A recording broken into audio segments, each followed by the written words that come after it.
Good morning friends, welcome to my channel घूरन रोचक कहानियों में। तो चलिए साथियों, आज और एक मोटिवेशनल कहानी आप लोगों के सामने प्रस्तुत करने जा रहा हूँ। तो प्लीज़ ध्यान से बात करिएगा। एक बार की बात है, एक लड़का एक बुजुर्ग बाबा के पास जाता है। वह लड़का अपनी ज़िंदगी में बहुत परेशान था। घर की सारी जिम्मेदारियाँ उसी पर थीं और इसी वजह से वह अपने आप को भी ज़्यादा टाइम नहीं दे पाता था और बस दिन रात काम किया करता था। वह उसके दोस्तों और उसके फैमिली वालों को भी टाइम नहीं दे पाता था। उसके जो दोस्त थे वो घूमने जाया जाया करते थे, लेकिन यह नहीं जा पाता था और इसी वजह से उसकी खुशी छीन सी गई थी। उसे भी नहीं पता था कि वह लास्ट टाइम कब दिल से खुश हुआ था, क्योंकि वह काम में बहुत उलझ सा गया था और उसकी मेंटल हेल्थ भी खराब थी हो रही थी। वे एक दिन वह एक बुजुर्ग बाबा के पास जाता है। उन्हें ये सारी बातें बताता है कि मैं बहुत परेशान रहने लगा हूँ, खुद को भी टाइम नहीं दे पा रहा हूँ और जब मैं खुद की टाइम निकालने का सोचता हूँ तो मुझे अपनी जिम्मेदारियाँ याद आ जाती हैं। मैं पागल सा हो गया हूँ, अब आप ही मुझे कोई रास्ता बताइए। वह बुजुर्ग बाबा उस लड़के को कल नदी के पास आने के लिए बोलते हैं। यह लड़का कल जब नदी के पास जाता है तो देखता है कि वह बुजुर्ग बाबा पहले से ही उसका इंतजार कर रहे थे।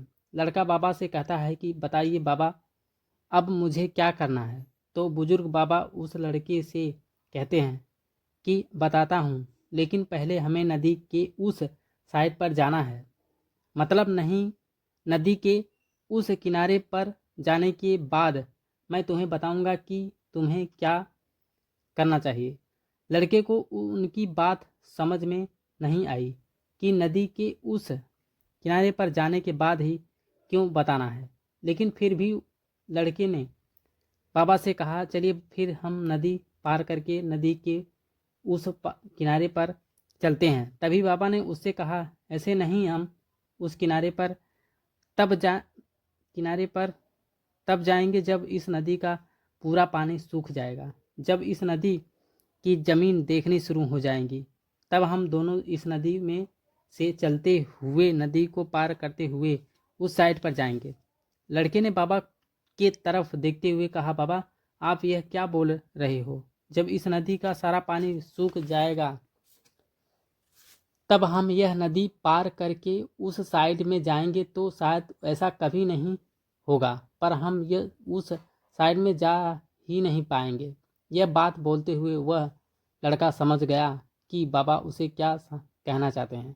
बाबा ने उसकी तरफ देखा और मुस्कुराते हुए कहा, यह चीज़ मैं तुम्हें समझाना चाहता हूँ कि तुम भी अपनी ज़िंदगी में ऐसे ही सोच रहे हो कि जब मेरी सारी जिम्मेदारियाँ ख़त्म हो जाएंगी तब मैं अपनी ज़िंदगी में एंजॉय करूँगा, तब अपने आप को टाइम दूंगा, तब मैं मज़े करूँगा। तो ऐसा कभी नहीं हो सकता, क्योंकि जिम्मेदारियाँ कभी ख़त्म नहीं हो सकती। अब वह लड़का क्लियर तरीके से समझ गया था कि चाहे अमीर आदमी हो या गरीब, सबके ऊपर कुछ न कुछ जिम्मेदारियां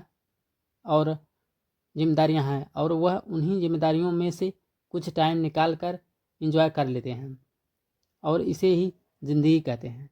दोस्तों, इस कहानी से हमें यह सीख मिलती है कि ज़िंदगी बहुत छोटी है और टाइम बहुत फास्ट है।